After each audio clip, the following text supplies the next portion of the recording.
ನಮ್ಮ ದೇವರು ಕರ್ತನಾದ ಯೇಸು ಕ್ರಿಸ್ತನ ನಾಮದಲ್ಲಿ ಅನುದಿನದ ಆಹಾರ ಪ್ರಿಯರಿಗೆ ಪ್ರೀತಿಯ ಶುಭಾಶಯಗಳು.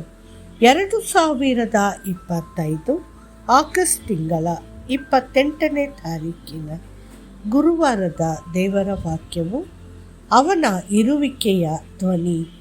ಆಗ ಆ ಪುರುಷ ಮತ್ತು ಅವನ ಹೆಂಡತಿ ತಂಪಾದ ಸಮಯದಲ್ಲಿ ದೇವರಾದ ಕರ್ತನು ತೋಟದಲ್ಲಿ ನಡೆಯುತ್ತಿರುವ ಶಬ್ದವನ್ನು ಕೇಳಿ ದೇವರಾದ ಕರ್ತನಿಗೆ ಮರೆಯಾಗಿ ತೋಟದ ಮರಗಳ ನಡುವೆ ಅಡಗಿಕೊಂಡರು. ಆದಿಕಾಂಡ 3:8.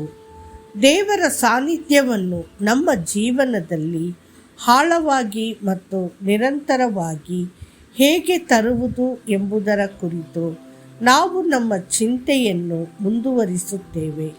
ಸಣ್ಣ ಚಟುವಟಿಕೆಗಳು ಮತ್ತು ಕ್ಷಣಗಳನ್ನು ಸಹ ಕರ್ತನ ಸಾನ್ನಿಧ್ಯದೊಂದಿಗೆ ಸಂಯೋಜಿಸಲು ಕಲಿಯಿರಿ ಮತ್ತು ಪ್ರತಿದಿನ ಆತನೊಂದಿಗೆ ನಡೆಯುವುದನ್ನು ಅಭ್ಯಾಸ ಮಾಡಿ. ಆ ದಿನ ಏದೆನ್ ತೋಟದಲ್ಲಿ ಆದಾಮ ಮತ್ತು ಹವ್ವರು ದೇವರು ನಡೆಯುವ ಶಬ್ದವನ್ನು ಕೇಳಿದಾಗ ಅವರಿಗೆ ಆತನ ಸಾನ್ನಿಧ್ಯದ ಮಾಧುರ್ಯ ನೆನಪಾಯಿತು.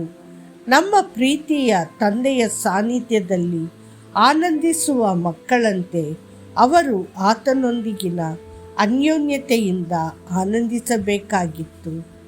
ಜ್ಞಾನೋಕ್ತಿಗಳು 8:30-31 ಮಾತುಗಳು ನಿಮ್ಮ ಆಧ್ಯಾತ್ಮಿಕ ಜೀವನವನ್ನು ವಿವರಿಸಲಿ. ಆಗ ನಾನು ಯಾವಾಗಲೂ ಆತನ ಪಕ್ಕದಲ್ಲಿದ್ದೆನು, ದಿನದಿನವೂ ಆನಂದದಿಂದ ತುಂಬಿದ್ದೆನು. ಆತನ ಸನ್ನಿಧಿಯಲ್ಲಿ ಯಾವಾಗಲೂ ಸಂತೋಷಪಡುತ್ತಿದ್ದೆನು. ಆತನ ಇಡೀ ಲೋಕದಲ್ಲಿ ಆನಂದಿಸುತ್ತಿದ್ದೆನು ಮತ್ತು ಮಾನವ ಕುಲದಲ್ಲಿ ಆನಂದಿಸುತ್ತಿದ್ದೆನು. ನೀವು ಆತನ ಪ್ರೀತಿಯ ಮಗು, ಆತನ ಸಂತೋಷದ ಮೂಲವಾಗಿರಲು ಮಾಡಲ್ಪಟ್ಟಿದ್ದೀರಿ. ಆತನು ನಿಮ್ಮಲ್ಲಿ ಸಂತೋಷಪಡಲು ಆತೊರೆಯುತ್ತಾನೆ. ನೀವು ಬೀದಿಯಲ್ಲಿ ನಡೆಯುವಾಗಲೂ ಯೇಸು ನಿಮ್ಮೊಂದಿಗೆ ನಡೆಯುತ್ತಿದ್ದಾನೆಂದು ಜಾಗರೂಕರಾಗಿರಲು ಕಲಿಯಿರಿ.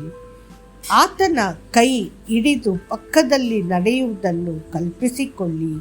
ನೀವು ಹೋಗುವಾಗ ಆತನೊಂದಿಗೆ ಮೃದುವಾಗಿ ಮಾತನಾಡಿ. ವಾಹನ ಚಲಾಯಿಸುವಾಗ, ಕಚೇರಿಯಲ್ಲಿ ಕೆಲಸ ಮಾಡುವಾಗ ಅಥವಾ ಬೆಳಗಿನ ನಡಿಗೆಗೆ ಹೋಗುವಾಗ ಆತನು ನಿಮ್ಮ ಪಕ್ಕದಲ್ಲಿದ್ದಾನೆ ಎಂಬ ಅರಿವನ್ನು ಬೆಳೆಸಿಕೊಳ್ಳಿ. ಕರ್ತನು ಯಾವಾಗಲೂ ನಿಮ್ಮೊಂದಿಗಿದ್ದಾನೆ ಎಂಬ ಸತ್ಯವನ್ನು ನಿಮ್ಮ ಕಾರ್ಯಗಳು ಪ್ರತಿಬಿಂಬಿಸಲಿ.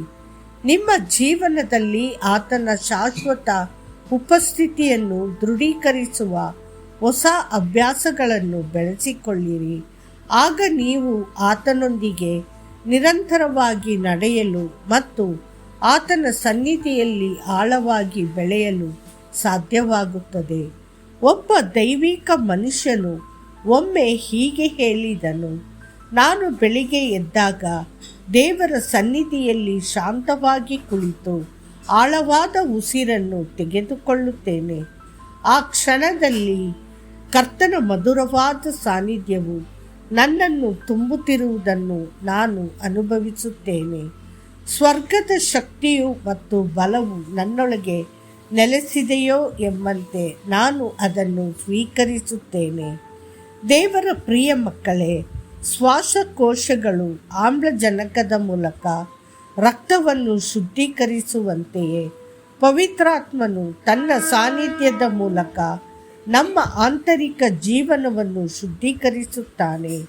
ದೇವರ ಸಾನ್ನಿಧ್ಯವು ನಮ್ಮನ್ನು ಪವಿತ್ರತೆಯ ಉನ್ನತ ಎತ್ತರಕ್ಕೆ ಕರೆದೊಯ್ಯುತ್ತದೆ. ಮತ್ತಷ್ಟು ಹೆಚ್ಚಿನ ಧ್ಯಾನಕ್ಕಾಗಿ ವಚನ. ಕರ್ತನು ನೀತಿ ಮತ್ತು ನ್ಯಾಯಗಳನ್ನು ಪ್ರೀತಿಸುತ್ತಾನೆ. ಭೂಮಿಯು ಆತನ ನಿರಂತರ ಪ್ರೀತಿಯಿಂದ ತುಂಬಿದೆ.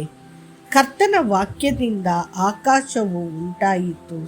ಆತನ ಬಾಯಿಯ ಉಸಿರಿನಿಂದ ಅವುಗಳ ನಕ್ಷತ್ರ ಸೈನ್ಯವು ಉಂಟಾಯಿತು. ಕೀರ್ತನೆಗಳು 33:5-6. ಕರ್ತನು ನಿಮ್ಮನ್ನು ಆಶೀರ್ವದಿಸಲಿ. ಆಮೇನ್.